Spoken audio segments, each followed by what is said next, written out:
There's some yoga places, they'll start you basic, even like in a chair initially, and then you can move to strength. I just want to go to a place where everybody can do it in 5 years. Well, good evening, everyone.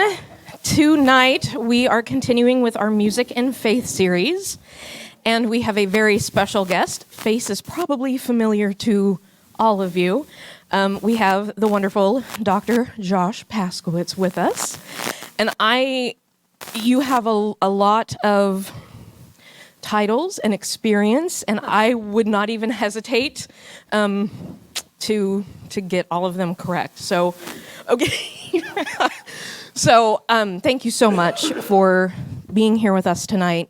He's going to share with us a little bit about Buddhist Chant and the importance of that in particularly the Zen tradition. So, without further ado, I'm going to give it over to Josh. Without further ado, explain all those things after your name. Sure. Well, I have to justify my heresy is basically what it comes down to, So I named this presentation Buddhist Chant, etc. Because I found, Tom's presentation was wonderful, but if I think I just put you all through Sanskrit recitations, everybody may just be confused, and I may be drawn up on Title IV charges. So we'll just leave that alone. So what I think I would like to explore is the value of interfaith awareness, interpathic awareness, and how that can broaden our own faith journey. And so my background is a little bit interesting. I was raised kind of between the Roman Catholic tradition, which my dad and mom were born into, and it was disaffected for so many reasons, as so happens, and grew up in the United Church of Christ across the way, but also the Jehovah's Witnesses. So you could say I was theologically confused for most of my life. And so I found my way to Buddhism kind of as a young man. I had done martial arts since I was a kid and thought that was a really interesting thing, and it got me away from the internal polemics of Christianity for a while.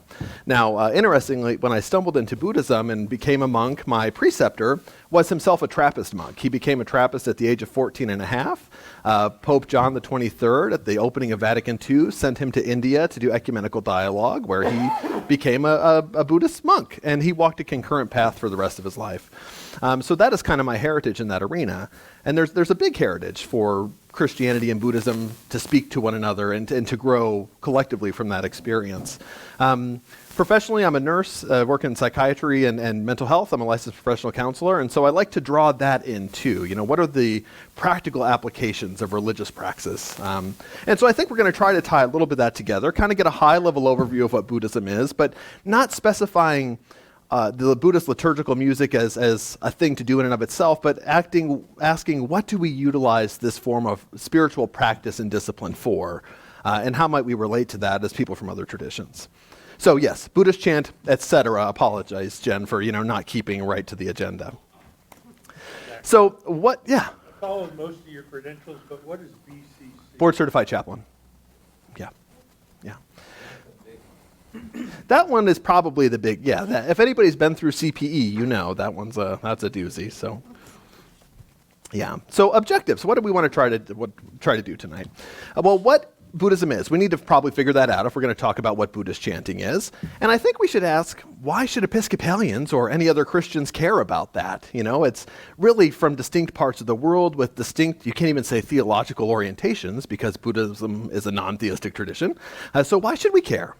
Then we'll kind of talk about, as we examine why we should care, the nature of the sacred itself as it's found in the world's religious traditions and wisdom traditions. And we'll explore a specific device for looking at that by the Episcopal Church's very own Vern Barnett, who some of you may be familiar with, who I always like to give props to. And then we'll actually look at the nature and practice of the three forms of Buddhist chant that are primary to that tradition. And Jen specifically requested the soteriological assumptions that feed those things. She told me I had to fit that in there. And then we'll look at some of the neuroscience about religious praxis and how that shows up, not only in Buddhist chanting, where sometimes it's most obvious because Western scientists have loved to study it, but where that also shows up in practices like Lectio Divina that maybe we can relate to in our own tradition. So, what is Buddhism and why should you care? I love this image of the Dalai Lama praying to the image of Christ behind him. Something I've always appreciated about Eastern faiths is their general respect for other traditions. That's not universally seen in our world. I remember even being a young man in the Watchtower Society and being literate, we had to go to theocratic ministry school. And one of the things we learned in theocratic ministry school was how to do the door-to-door field ministry that tradition is so well known for. And I remember we had this manual about really how to do that. And there's this whole section about potential conversation stoppers. So what do you do if you knock on the door and someone says, no, thank you, I'm a Catholic. No, thank you, I'm a Hindu. No, thank you, I'm a Buddhist. No, thank you, I'm a Mormon. They had everything. And they had really good sort of apologetic arguments within their own arena for every one of those things except for Buddhism. And what I remember reading about that is, Buddhists are generally respectful of other traditions and they value family life. So try to sell them on how they could live forever in paradise with their family. Isn't that a nice image? And so I was like, well, that's interesting. Do tell. And so this book also did a basic walkthrough of the Buddhist tenets, the basic teachings of the tradition. And I thought, that makes a lot of sense. So it kind of had a opposite effect, perhaps, of what they were intending for my theocratic ministry education. So why should we know? Well, I like Max Mueller here, the German philologist and the founder of the academic study of world religions. He says, when it comes to religion, they who know but one know none. And I think that is very apt in today's age. We live in an age of globalization. We live in an age of the internet. We're talking to people online right now. We live in an age of profound diversity where our neighbors may come from, Burma or Myanmar. We have many of those folks at our seminary that we teach and have different theological assumptions that we do, even within the same tradition. So how can we live in a world where folks are having their own diverse but legitimate experience of the sacred and assume to understand the sacred without knowing the experiences of our neighbors and how God, the divine, the sacred, may be legitimately manifesting in their lives? So I think this is a good starting place about why we should care. His hair is good. I'm honestly a little jealous of the chops. I thought this was apt too, because this is obviously this German philologist who is on a stamp of India. He was a preeminent Indologist or Orientalist. And again, what I appreciate about the East is their general respect for the West. And I don't think we often have shared that historically in the way that perhaps we should return it. And it's not looking at it as an air of intrinsic or extrinsic superiority on either side, but an appreciation for what this man did to spread awareness of their culture and the suppositions of their faiths. So, yeah. So when I was talking about this with some of my Buddhist colleagues the other day, a good friend of mine shared this video of an Orthodox monk playing an instrument in the monastery, which is just a plank of wood, to call the monks to prayer. And one of my Korean Buddhist friends said, that's really familiar, and he shared this video. So I kind of want to see, these cultures have not had contact with one another. These are distinct religious traditions, but watch what happens when the sacred is manifest over, 600 years, 1,000 years, and the commonalities that start to emerge.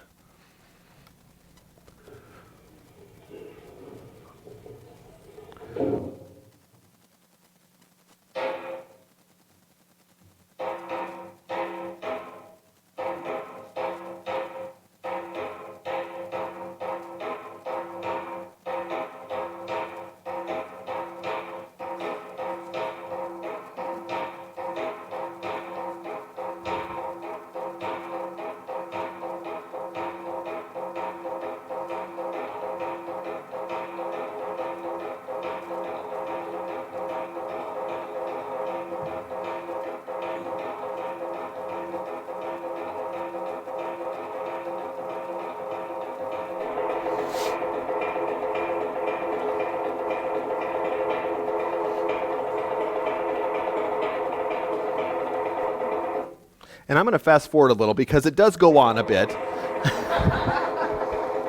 But this part of the pattern is particularly interesting. And so these are instruments used in traditions that really value silence, right? Where we're trying to transcend our linguistic attachment to the sacred and understand how to be in God's presence, we might say, in a meaningful way without the use of conceptual thought. So the riff, if you pay close attention, Buddhists doing the same thing for the same reason.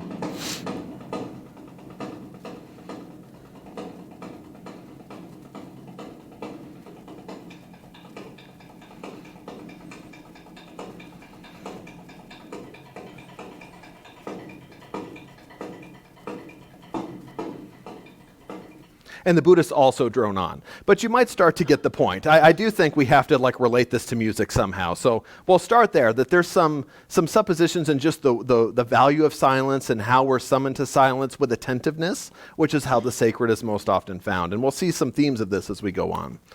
But we're going to have to change slides. Okay, so why might we? I am not a PowerPoint expert, okay? I understand that I place too much text on the slide and I don't know how to operate it, so I do beg forgiveness.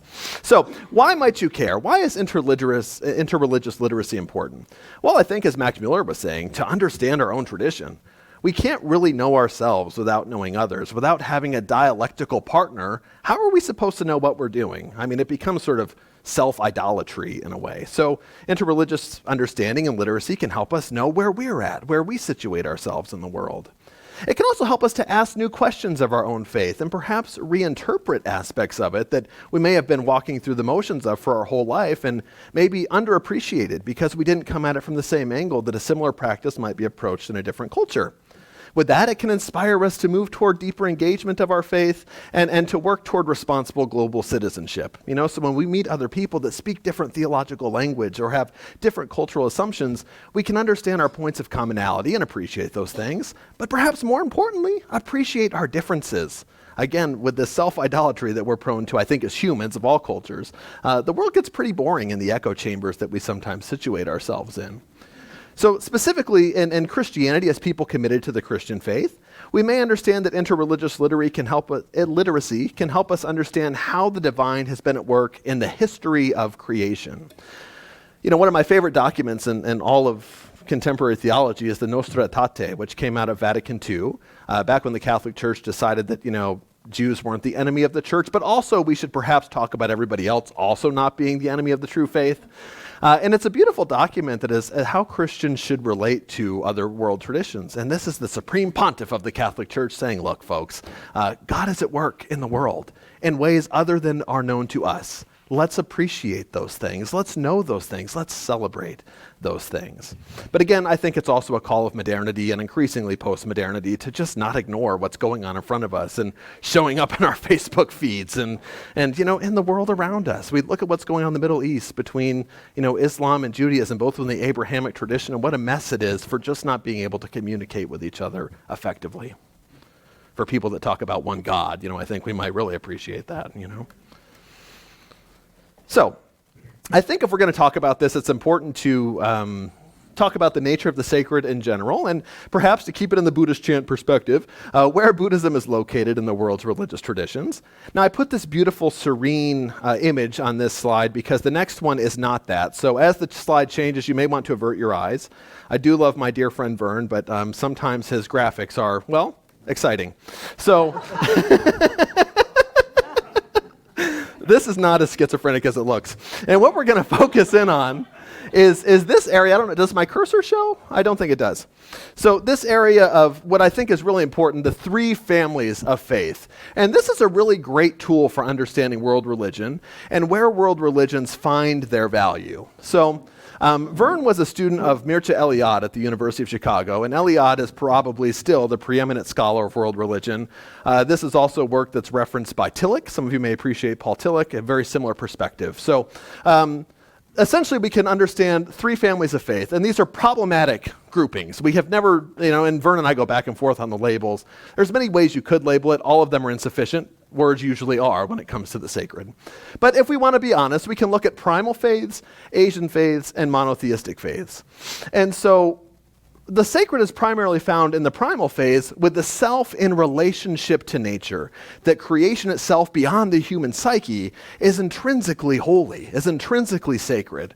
So those faiths that are situated as nature-based religions, primal religions we might say, find the sacred in that place. Asian religions, to, of course, which Buddhism belongs, are really about consciousness, or we might say the self in relationship to itself. We might say the self made whole. There's a lot of internal exploring of the depths of your own being and overcoming our presuppositions of what and who we are based on perhaps our social location or our inheritance from our genealogical or ethnic background. And monotheistic faiths, which of course we could say also Abrahamic faiths, these things are Covenanted community, the self in relationship to the sacred other, right? How do we relate to one another, and how is God or the sacred manifest in that arena?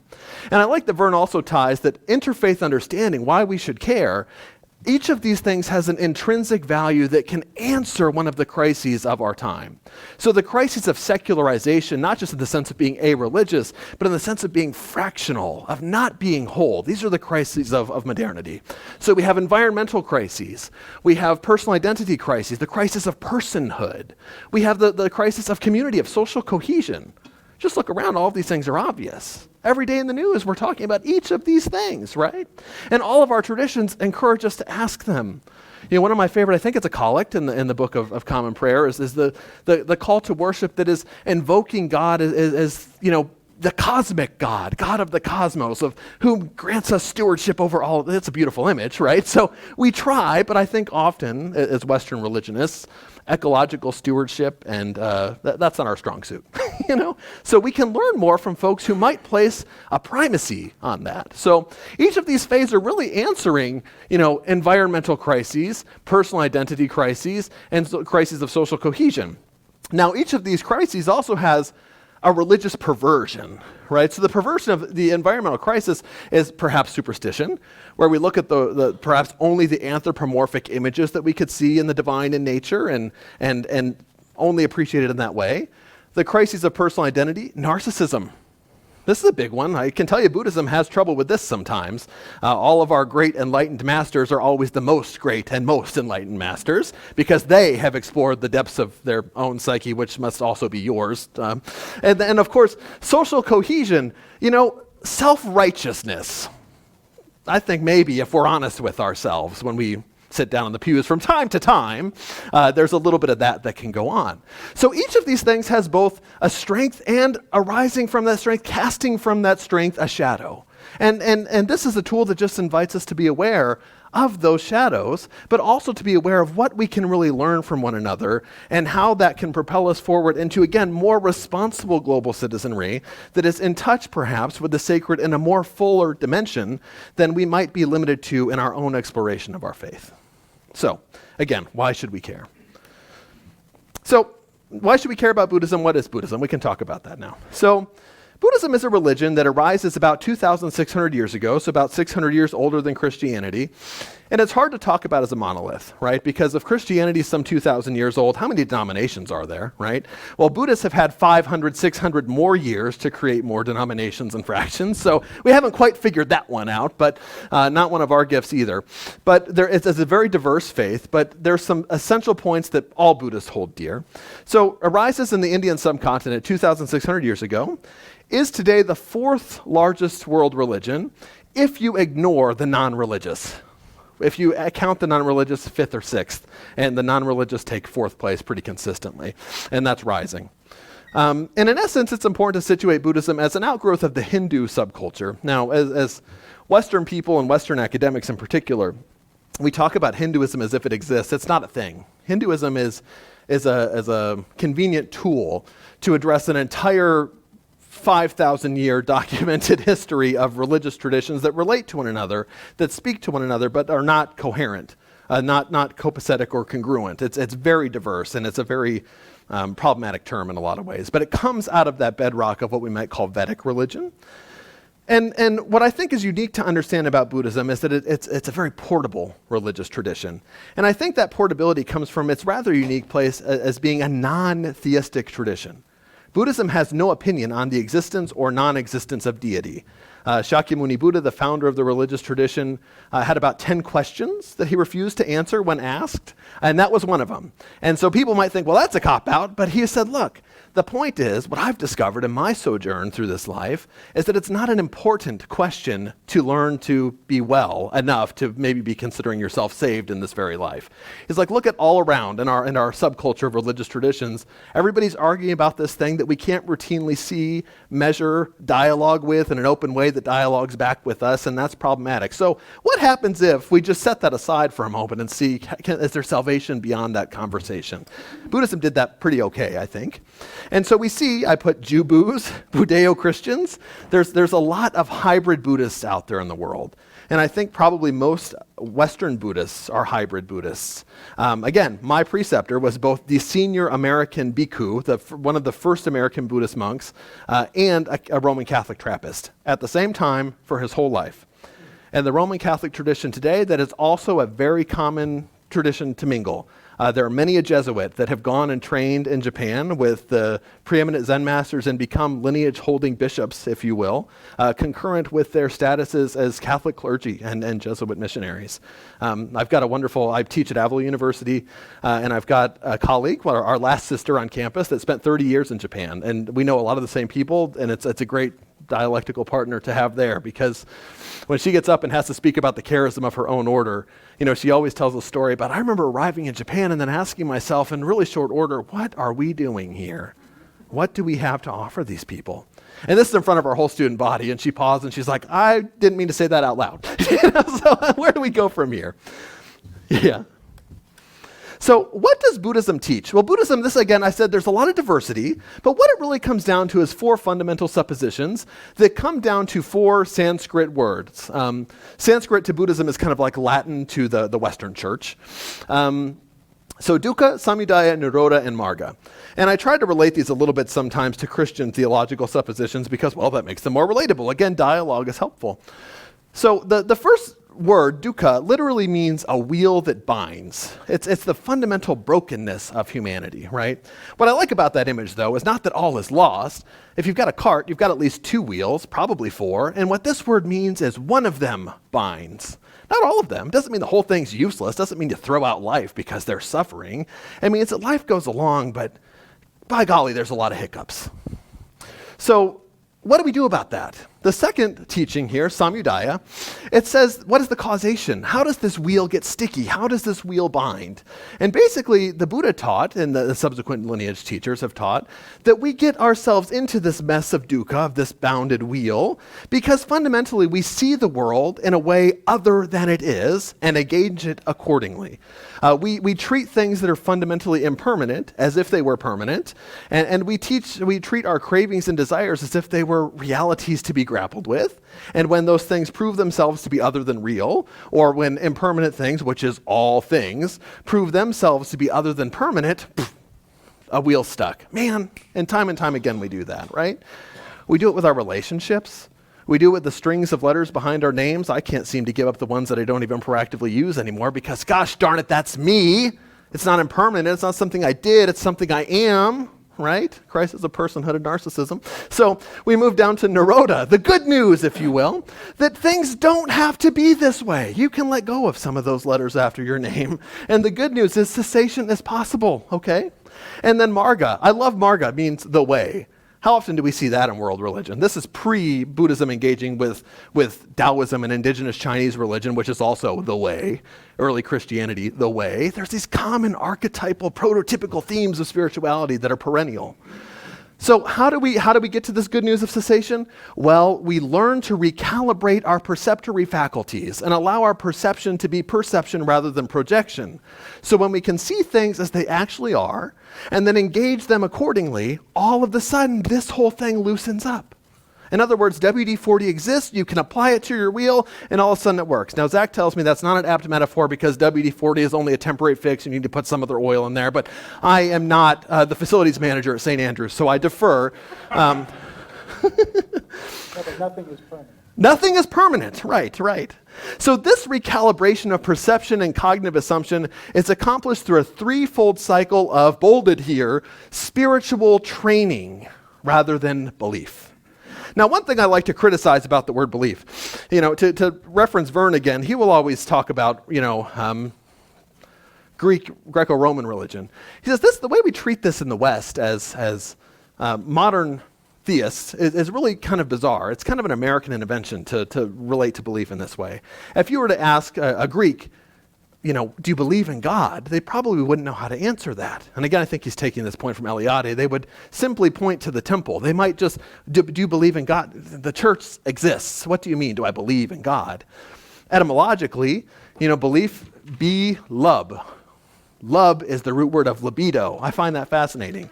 So what we believe sometimes is what we lust after to be true, more than a perception of what's actually true. So we have to be careful about belief. Belief is super powerful, like libido, and it can get us into trouble if we're not stewarding it appropriately. Buddhism tries to throw belief out the window. We really like a lack of belief, which is also problematic. Again, Buddhists can also learn from Christians and theists of all sorts in a lot of ways. But what is the spiritual training that we focus on rather than belief? Well, we focus on this sila, samadhi, and prajna, which means ethical conduct, living our lives according to a set of principles that have been tested by time and found to be wise and worthwhile and true. So we work with our behavior first. It's the most outward manifestation of our being. Then we focus on meditation. Pretty much every image you see of Buddhist sacred imagery is some dude meditating, but what are we doing? Well, that's never really clear. Sometimes even to Buddhists, our Vietnamese colleagues that Zach and I have worked closely with, don't meditate. Most Buddhists in the world don't meditate. It's a real problem within our own tradition. They have developed a sort of prayer and a belief structure, and they're superstitious of it. And so they don't necessarily recalibrate their thinking and mind, because that's for the monks to do. That's the clericalism in the tradition. We won't worry about that. And so then we get to also the cultivation of wisdom, or prajna, which is through dialoguing with the tradition, through scripture, through meditation and ethical conduct coming together. That's Buddhism in a nutshell, okay? So what does that have to do with, back to, Jen, Buddhist music and chant? Well, at least an idea of it. Let's take a look at what that is. So there's four primary schools of Buddhism.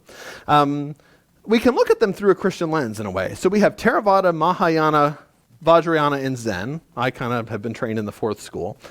And if we're to put them in Christian analogs, we might understand that Theravada is orthodoxy, or maybe Roman Catholicism. This is sort of the root tradition that has a continuance back to probably what the Buddha's earliest students were doing. Those are the folks we find up here on the top. And they've tried to continue that as closely as possible, from the clothes they wear to the dialect of Sanskrit that they speak.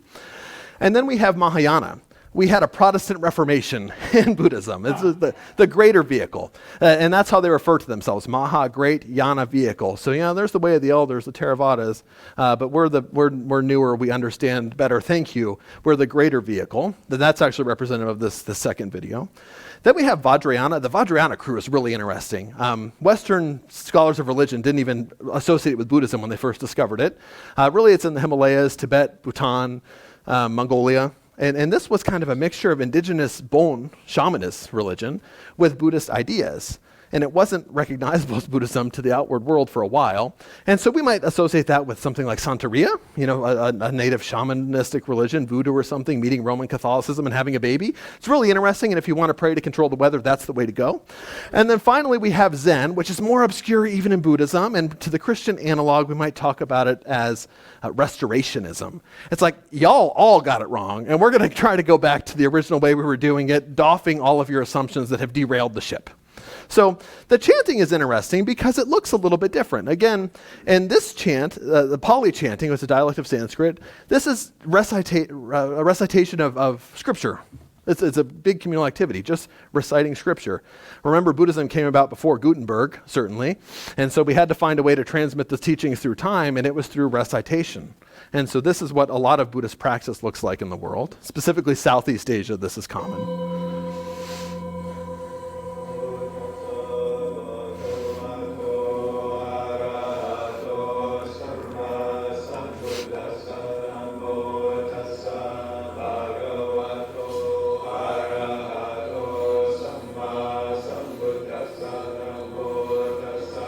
You'll notice it's a little repetitious there in the beginning. We like things in sets of 3. The Trinity shows up.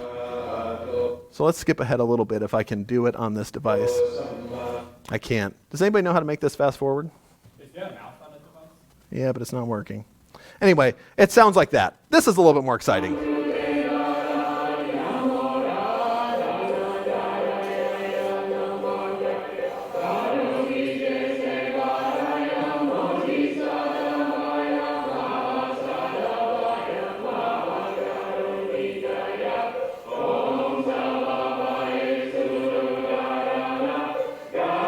And it's quite lovely, and it goes on. And what I find interesting about our Reformation is that it got more colorful. Instead of like scaling back some of the liturgical affectation, we got tonality in our chanting all of a sudden, which is not common in the first Namo tassa bhagavato arahat. It's kind of sounds a little bit more like binaural beats, which is a psychological phenomena, which we might get to. Do what? Yes, yeah, very similar. And I think, again, there's these archetypal forms of spiritual praxis. Originally, when I was trying to keep this, to a reasonable time, I had some Gregorian chant and Orthodox chant with it, but the videos are just hard to manipulate in this. So, they got cut for time. I can. Nobody wants to hear that. Yes. Zach and I, he jokes frequently that we used to be traveling monks because we were renowned in the Buddhist world for being the two white guys that could do it. And so we would get tickets all around to these events to be the token white guys that could do the liturgy. So there are three primary forms of chanting in Buddhism. And the first version, the first very slow rhythmic chant that we heard is the chanting of sutra. Sutra, etymologically, we might think suture, thread. So the scriptures we think of are the threads that tie us through time to the continuity of the tradition. And that's the primary thing that we do. Chanting, in a way, is very utilitarian. Again, we're typically not utilizing this as a mechanism to invoke some sort of change or dispensation from a deity or otherworldly figure, but to align ourselves with the wisdom of the tradition by making the wisdom of the tradition a part of ourselves. When the chanting is memorized, when the wisdom is taken from the page and placed into your neural network, it becomes a part of you and you become of it, and wisdom is manifest. So it's very practical, very utilitarian. Now, these second two qualifications I sometimes hesitate to separate because it goes like this. All Dharani are mantra, but not all mantra are Dharani. I think mantra entered the English lexicon like 1956 with these Orientologists. Mantra is a short phrase. In Sanskrit, manas, tra. So manas, mind. Tra, you might think trowel. Tool. It's a tool for the mind. And so mantras are a specific training tool. For instance, if someone is having a bout, very frequently you'll see people use mantras if maybe they're in grief. They've lost a spouse. They've lost a job. Impermanence has manifested itself. And they're in this rumination or this perseveration where they just can't get their mind off this thing. I think all of our mental health problems sometimes are like solving a jigsaw puzzle. If you look at it for too long, you can't figure out where anything goes, but you take a 5-minute break, you come back, aha, that's where it is. The counseling works a lot like that. And so this is kind of a form of spiritual praxis that works a lot like that. The tool for the mind cuts that perseveration and allows us to be reintroduced to the moment as it is occurring, again, allowing us to recalibrate our minds as perceptory organisms rather than projective organisms. So I can see things as they are afresh and anew. And then we have Dharani. Dharani are prayers, kind of, because who are we praying to and how does that work? This word literally means to hold or contain, which is interesting when you start thinking Christianity, things like logos. At first there was the word was made flesh. These are sacred syllables that are said to contain the very power by which that they reference. So words have power. Words, we speak creation in a way, and we are a part of that, non-different. So there's a stream of Buddhism that utilizes these prayers not only as a container for our intentions, but for a manifestation of reality as it perhaps is, which may be more or less in alignment with our own views of the world. So why do we do it? So in essence, all of Buddhist chanting pervades the three elements of Buddhist training. It goes back to what we do, praxis. Buddhism is always stressing orthopraxy over orthodoxy. It's not what you believe, it's what you do, So it's something that we do. It combines the mind and the body. We don't really have a spirit per se in Buddhism, but we're bringing together this duality into a wider sort of presence in the world, an integrated presence in the world. And communally reciting precepts, which is something we do as well. We chant scripture, but we also chant our ethical guidelines in public.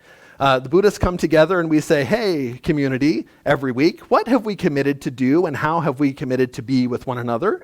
You might think of the baptismal covenant, but there's an implication here that if you're not in alignment with that, if your precept body is fractured, you let everyone know about it. So there's an interesting practice of kind of remembering together what it is we're covenanted with one another to do. And chanting mantra and Dharani, we can manifest a sense of deep meditation. Again, meditation for the Buddhists is entering into a recalibrating silence, perceptive state of mind that allows us to see the world as it is rather than as it ain't. And then in reciting the scriptures, as we've already talked about, we calibrate our minds so as to integrate the wisdom of the scripture and confirm it in our daily experience. When the scripture becomes part of our heart, becomes part of our neural network, it can become a lens through which that perceptory mechanism that we're recalibrating starts to work. And the wisdom of the tradition is not when we believe it to be true, but when we confirm it in our experience, from it becoming part of us, entering in through us through that lens, and we're like, yes, this is true because of that. So there are other things that are going on. Lay Buddhists, I talked about, most Buddhists in the world don't meditate, which I think is the most bizarre perversion of a religious tradition that has probably happened in the history of religious traditions. So you might be able to argue that point. But a lot of what happens with lay practitioners, again, the clericalism is a little bit different in Buddhism, but it is rampant nonetheless still. They come together to do these things. Again, the Dharani has a creative power to simply build merit, right? There's some niche streams of Buddhism that say, well, this is the end age of the world. This is the last age. Things are not good. We've gotten so far away from the time of Buddha that these teachings are just good luck. Life is too hard. So what we do is we just try to practice as best we can, and we hope that that merit, which is karma is part of a term karma vipaka, which means cause and effect, that the causality of living a just life, of living a centered life, of living a peaceful life, somehow carries through the life stream from lifetime after lifetime and gets us to where we need to be eventually, because we're not doing it here. Again, I think that's a vast perversion, because Buddhism's whole predication is that we can find salvation in this moment and nowhere else. Not tomorrow, not in the next age, right here. I like Dr. Vozella's comment last week when someone asked, what is your favorite hymn? And Tom thought for a moment, as a Zen master may, the one I'm playing right now, right? And of course, he had some version of it that justified why that's true for him in his context, but that is exactly what a Zen master would say. What else do we have it to compare to? It's the one right now. So common forms of lay practice emphasize these sort of things. But it's interesting. So I'm just going to read the second paragraph. So common forms of lay practice more emphasize merit. That is, the future hopes for the effects of the practice in the present, sometimes with specific willful intention. Because what we have learned through that perversion is, and Christianity gets this, theistic traditions get this really well with prayer. By golly, whether or not we think something's going to change, it sure is good to hope. We talked about that with the scripture reading tonight. There is a place for hope in the human psyche. It is profoundly important. And actually, this perversion has become a corrective agent in a way, and that it's given us a place to hope for things to be other than they are, whilst also accepting them as they are in the present. So while it's not afraid of hope now, we try to focus more on that acceptance piece. That's the Buddhist edge. And perhaps especially the state of mind that gives rise to hope, which is also a state of mind that can give rise to craving if it's not checked. There's a difference between hope and craving, and sometimes we don't differentiate that. So I love that there's this piece when it comes to acceptance. Carl Rogers, the founder of person-centered psychotherapy, says, the curious paradox is that when I accept myself exactly as I am, then I change. And not before, And I think that we miss that sometimes in our prayer lives as people of theism, that we're always just hoping for tomorrow. We Christe eleison, Kyrie eleison. But how long, God? Well, where are we now, right? Where are we now? So sometimes if we can accept that things are as they are, the change becomes apparent. Sometimes we don't know where we are when we're asking things to change. Again, it's this recalibrative effect. So, again in Buddhism, orthopraxy supplants orthodoxy, time and time again. What we do is more important than what we profess to do or believe about it. One of my favorite examples, Zen Master Seung-san was a Korean Buddhist missionary that came to the United States in 1968, and in his life he built something like 112 congregations around the world, and it's still probably the largest thriving Zen organization in the Western-speaking world for certain. And he was famous for his very pragmatic teaching. You just have to do something. I don't care what you think about it. So he would have students that were maybe recovering from their theistic backgrounds and trying to figure out how can I approach the sacred without the baggage that has perhaps damaged me in some way. And they might be afraid of chanting something like Kwanseum Bosal, which is chanting to this Buddhist archetypal compassionate figure, Kuan Yin, maybe some of you have heard. And so Zen Master Seung-san famously taught, okay, if you don't like Kwanseum Bosal, no problem. You chant Coca-Cola, Coca-Cola. Coca-Cola, you know? And it works, you know, because there is science that supports religious praxis. And some of what I find really exciting about that intersection of science and religious praxis is that specifically in the realm of psychotherapy and mental health, we have today what we call third wave and fourth wave therapies. So we go from Freud and psychoanalysis to Skinner and behaviorism. Some of you may be familiar with these things, to Rogers and person-centered, and then cognitive behavioral, which is, don't get me started on that soapbox. I'll be presenting to the behavioral health professionals here next week. You can hear that there. And then we come into this third wave, which is like, you know what? We've observed a lot about religion that's really fascinating, and maybe we should strip mine that. No, we should not strip mine it. We should integrate it. We should appreciate it, right? So, further beyond belief, contemporary neuroscience and the psychology of liturgy. That will be part 2, so I hope you're all ready in your seat. No, this is the very end. But don't choke on my water. Pardon. So, the science of religion. There's a really wonderful book that came out during COVID by a guy named Dr. David DeSteno.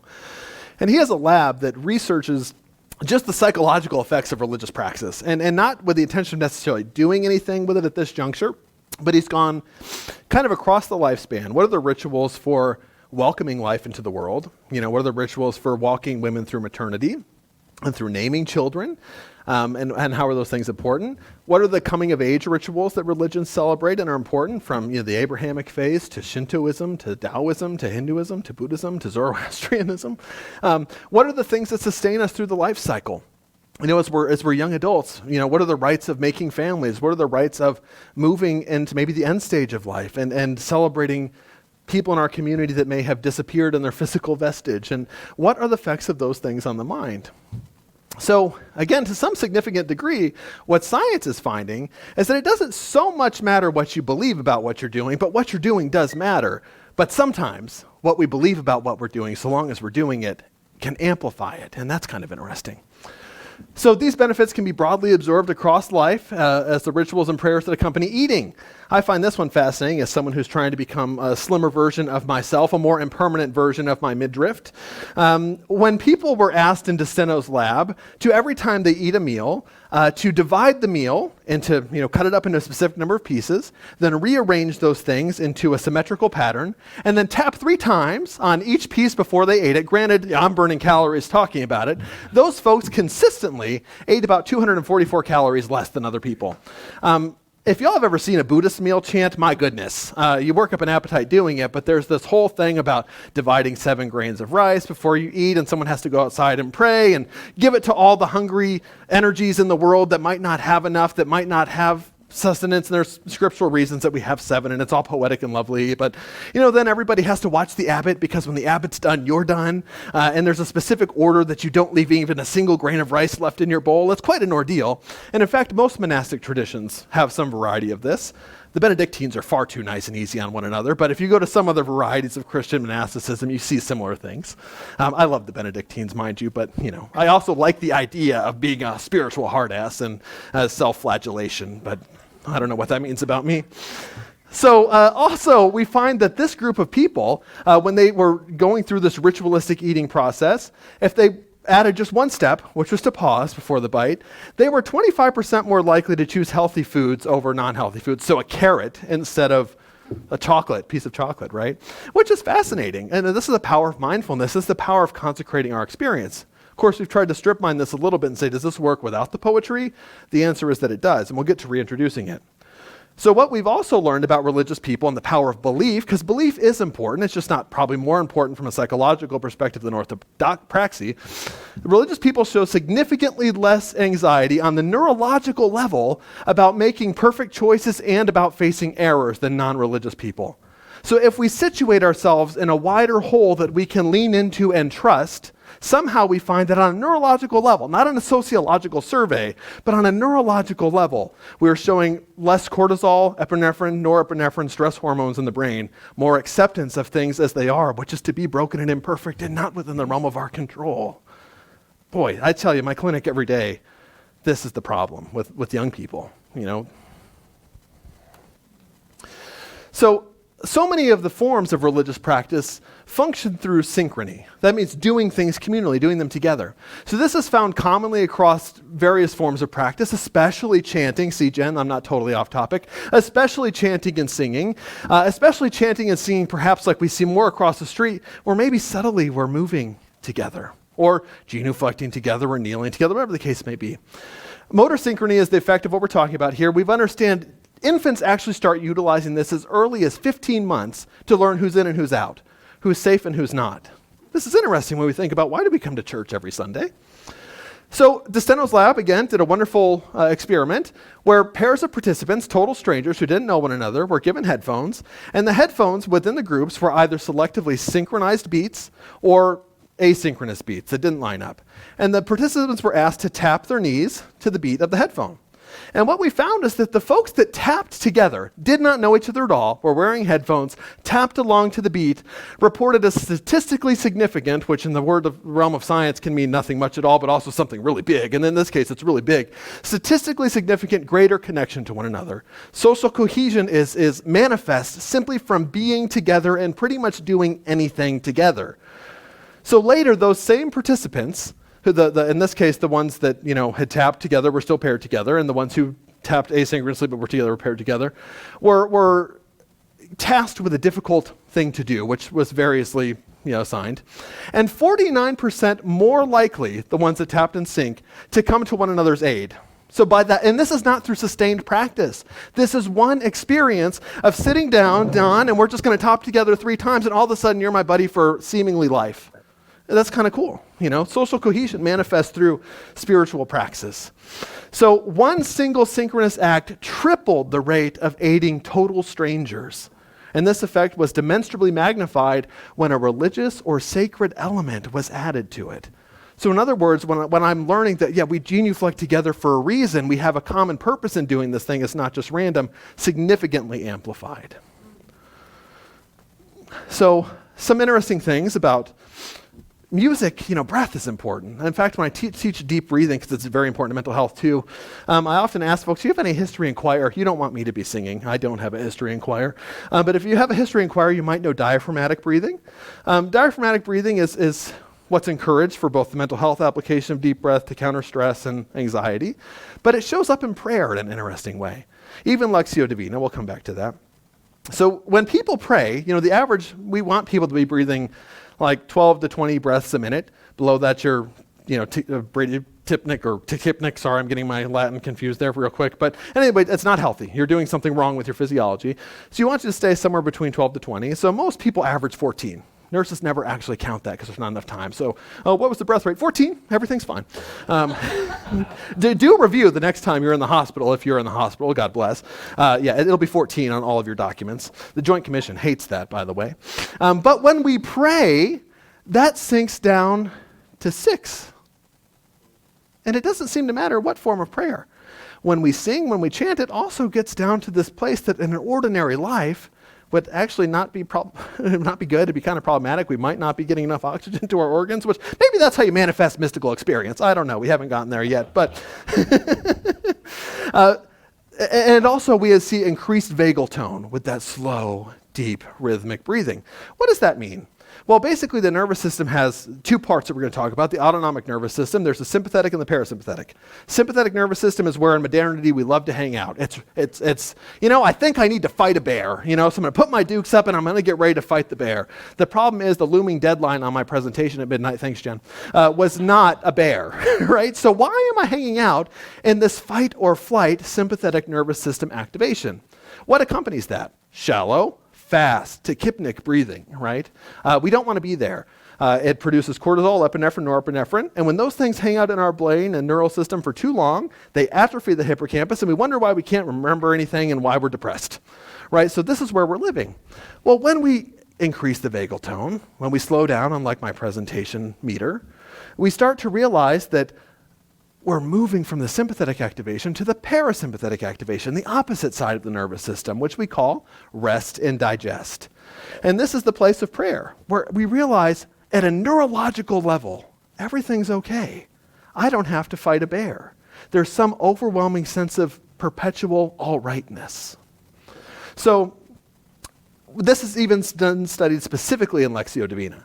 So as we move through the movements of Lectio Divina, Lectio, the initial reading of the Scripture, I've been introduced, to then Meditatio, the rereading of the Scripture, looking for the message of the divine or the sacred that might be being made manifest to us in that moment, unhurried, slow, intentionality, to then Oratio, which is the prayerful response to that reading, where we're, okay, thank you, God, for that. Let me hang out into a little bit, which naturally moves into Contemplatio, the silent, restful awareness of the divine. This process happens, which you don't think, I think, with Lectio Divina, divine reading, that form of prayer can affect your nervous system at that level, but it certainly does. And so maybe, I know some of you, Mother Rita led a great retreat on that November, I think. If you've done that practice, you can think about it the next time you do it. What's happening with your body? We often neglect our bodies in forms of religious expression that tend to favor belief over practice. We neglect the body, and the body's super duper important. So anyway, I think it's just cool to understand what's happening in the realm of religion and religious praxis from a scientific level, so we can not just inform it and strip mine it, but appreciate it maybe more in our own tending to our spiritual lives and our pastoral care efforts with one another, apply these things from a wider lens that can be perhaps more specific to the suffering that we encounter in our world and lead us all to be, I don't know, a little bit better at what we're doing. So one of my favorite images, of course, Thomas Merton with His Holiness the Dalai Lama. Merton's a wonderful, absolute, great character. Cistercian, I think, was Trappist, right? So great character. If you've never read Merton, Seven Storey Mountain's a good place to start. And he's the seminal voice in the dialogue of East and West still. So if this stuff interests you, pick up some Merton. Pick up the Dalai Lama, too. The Dalai Lama likes to write about religion and science. So anyway, any questions, comments, concerns about the facilitator's mental health? And remember, use the microphones if you have questions. I appreciate that, Susan. Remember, you're my sponsor.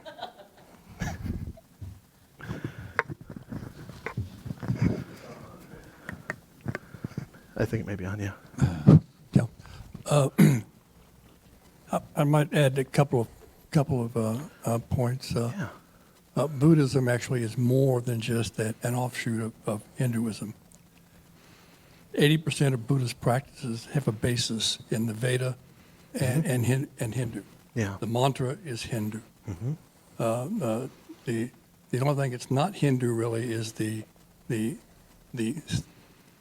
praying of the precepts, which isn't really a prayer. It's just a committing to a certain precept. Yeah. And to remember what the Buddha actually was saying. It's not praying to the Buddha, who is not a god. He told his followers to not pray to him specifically. Yeah, but in Tibet they tend to, because the shamans. they still have the Bon stuff. They Yeah. still have the shamanism. Right. It's part of the Buddhism. Yeah. And I've practiced the Theravadan for about 20 years. Oh, wonderful. And the tradition in that area was that the monks would do the meditation. Mm-hmm. They did not support themselves. They would walk through the villages, and people would give them food in exchange for conversation, for enlightenment, for preaching, if you will. Mm-hmm. That's what they did. But they had to be asked. That's the great thing about Buddhist preaching. They had to give you something to specifically ask to be evangelized. That's still one of the precepts. Yeah. Oh, yeah. Yeah. And they would typically stop eating at noon. So they'd go out in the morning. One meal a day, yeah. And they'd have one bowl of food, and that was it. Mm-hmm. And they didn't complain. Because the essence of the mind is craving, Attachment desire, and desire. Yeah. and avoidance of pain. Yeah. We're tossed back and forth there. We're tossed back and forth there. And the cherry on that sundae is the fact that we are basically deluded. These voices in our heads that talk to us in our dreams and that creep in our daydreaming, that we just kind of go from here or there or that. Yeah. It's not the reality that you're talking about. The reality is, and very few of us want to hang out in reality. Very true. It's not much fun. Yeah. But in the meditation, the primary goal in my experience has been to sit and wait, watch the breath. If a thought comes or a feeling comes, anything comes out of the The ether, if you the will. ether, Yeah. if you will, the meditator would embrace it and essentially say, is this me? Mm-hmm. And the whole basis of Buddhism is anatta, which is not And self. that's where it became not Hinduism, in my opinion. That's the unique thing. Even the precepts come from Jainism, but that not self, that's the Buddhism. anatta is Buddhism. Yes, yes. That is not me. Yeah. And the Buddha said, anybody who goes into meditation or believing that there is a self or a soul will never get enlightened.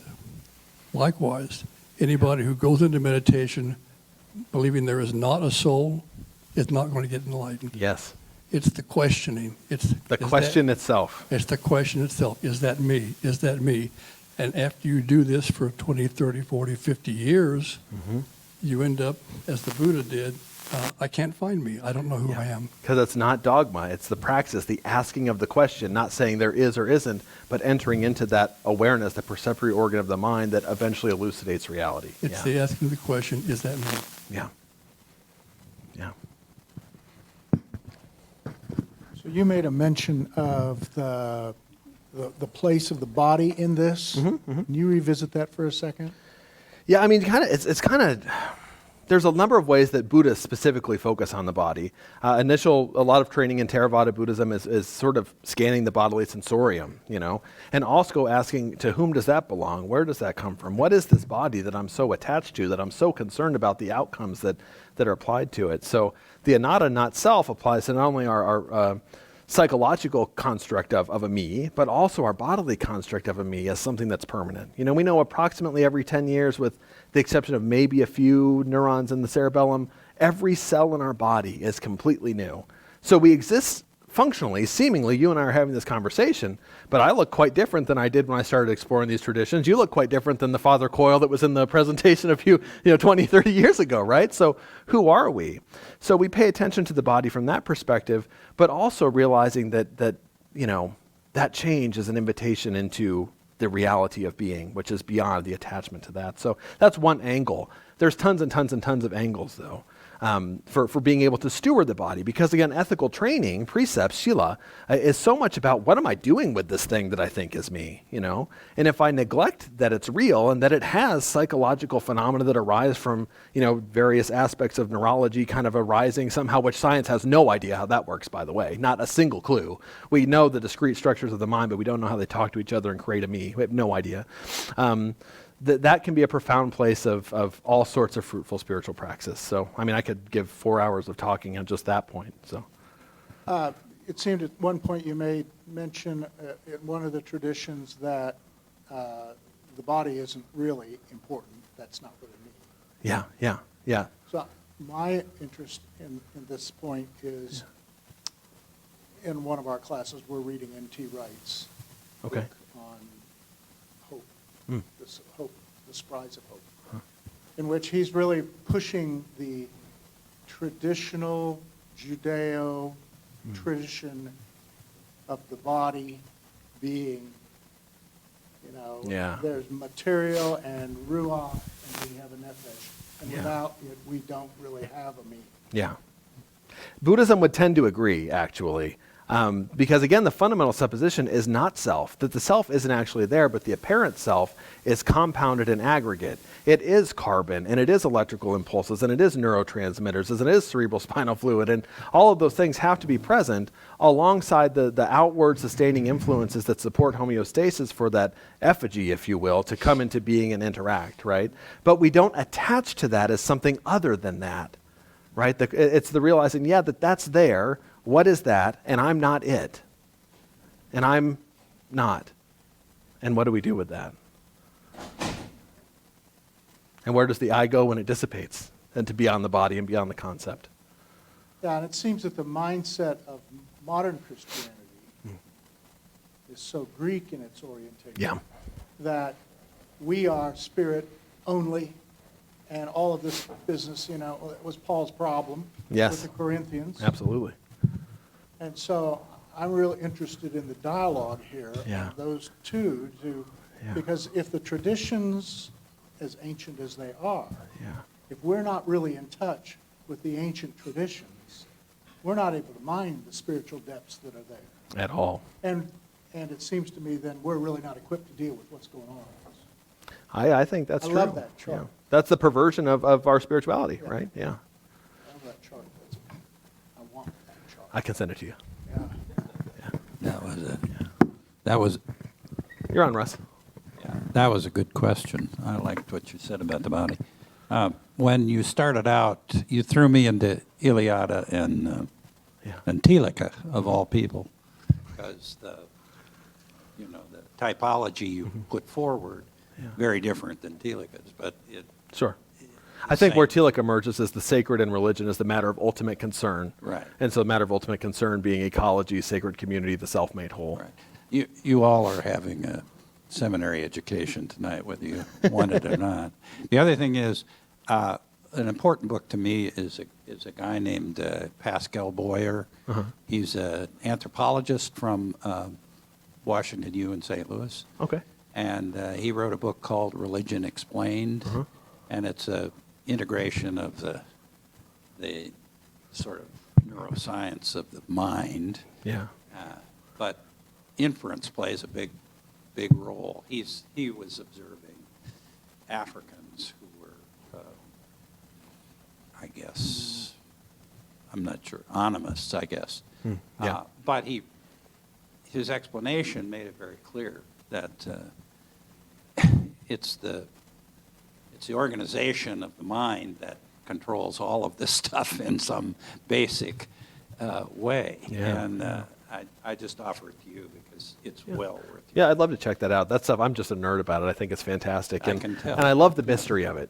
That's, to me, the beauty of integrating neuroscience is Western materialism is like, in modernism, rationality and empiricism has the answer to everything. Yeah, okay. I mean, we're in post-modernity. We're in the counter-enlightenment now for good reason. Those things have failed us. And so now we're looking back to what did we maybe throw away and where was the baby and where was the bathwater? And, neuroscience is cool and it tells us some basic things, but what it doesn't tell us is more important. And I think what all of these religious traditions, specifically their contemplative and mystical form, lead us to is that familiarity and comfort with unknowing. And it's in that space of unknowing where God is manifest, if that's what we want to talk about, most commonly in all of these traditions. Yeah. To add to what John was saying, in my experience, is that after the question, is that me? Frequently when something arises, as an emotion or a thought, anything that arises out of the horizon, one of the questions that we would tend to ask was, where do I feel that in the body? And what that does is that takes what it is, the smoke that's coming into our being from outside. It's not really us. Yeah. Where in the body is that? It creates a kind of body scan and a grounding. And we use that in psychotherapy these days all the time. Yeah. Yeah. To figure out where is that sensation arising from and is it substantial, In fact, it's been said that Buddhism, by a number of Buddhist people, that Buddhism came to this country in the form of psychology. It did. Unfortunately, I think too psychologized from time to time because we've left some of the religiosity, which is to say the praxis, behind because, again, our Western penchant for empiricism and rationality. Well, we don't need those beliefs. We don't need those things that amplify the effects of the practice.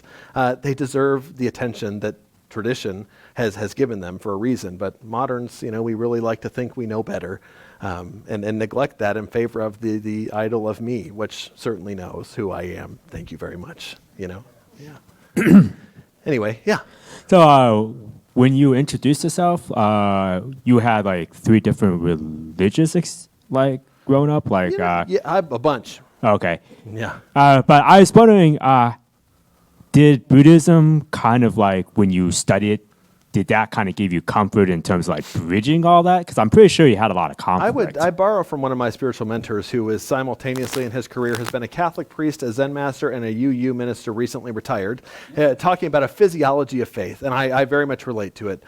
James Ford Roshi would say, when I look at my life history and engagement of religions and faith, I find that I have a Buddhist brain. It's the fundamental way and lens through which I see the world. It's rational. It makes sense to my Western proclivities for rationality. It lines up with neuroscience. It's pretty nifty, and it gives me something finite to do that I don't have to believe in this world that's so concerned with historicity when it comes to faith, right?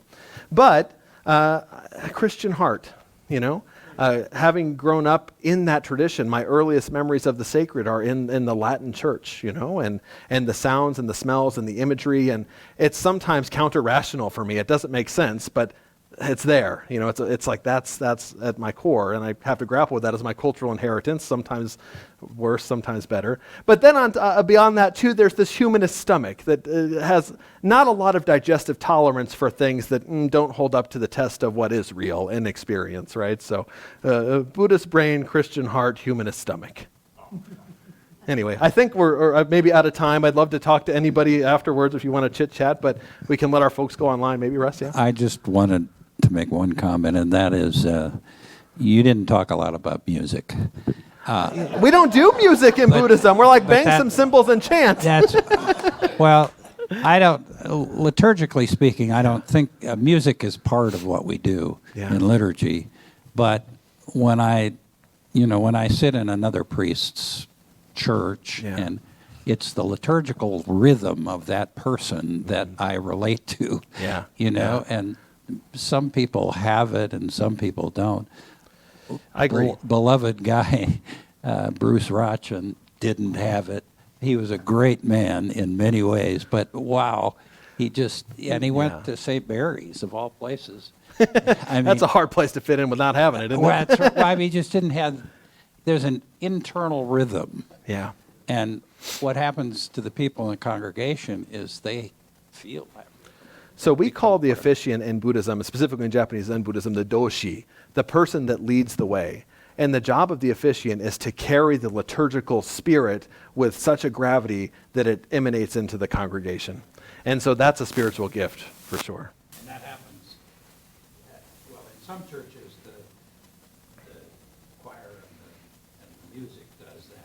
But and I think it's usually an amalgam. You know, again, Buddhism can be a little bit narcissistic, but I think we've all been, the Lord be with you. Really?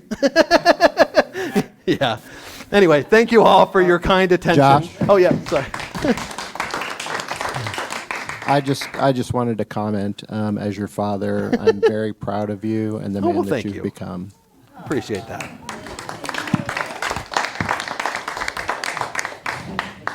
he didn't have to be. That's true.